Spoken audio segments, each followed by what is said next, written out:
ጅማ አባጅፋር ጅሬን ተራራ ላይ በሞገስ ተገንብቷል። በአራቱም አቅጣጫ ከተማዋን ወለል አድርጎ ያሳያል። ከ140 ዓመት በላይ ሆኖታል።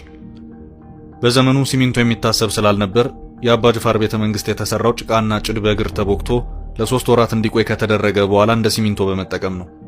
የስንዴ ዱቄትና እንቁላል በአንድነት ከጭቃው ጋር ተለውሰዋል። አንግሎቹም በቄንጠኛ ድንጋዮች የታነጹ ናቸው።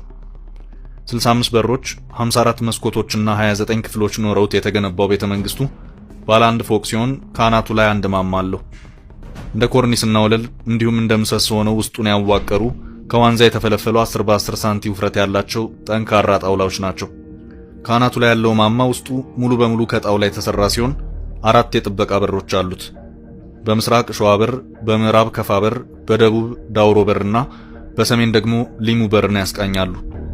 በእነዚህ አቅጣጫዎች ወታደሮች በአራቱም በሮች በተጠንቀቅ ቆመው ቅኝት ያደርጋሉ።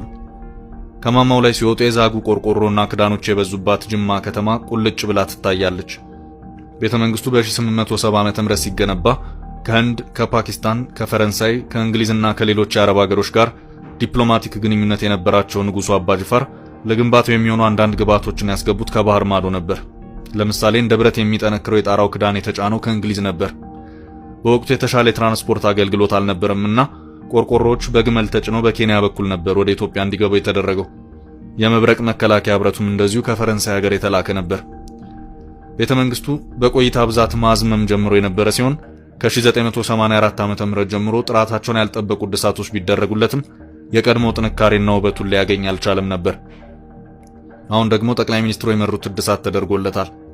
እድሳቱን እንዴት አገኙት? አስተያየቱን ለእርሶ እንተው።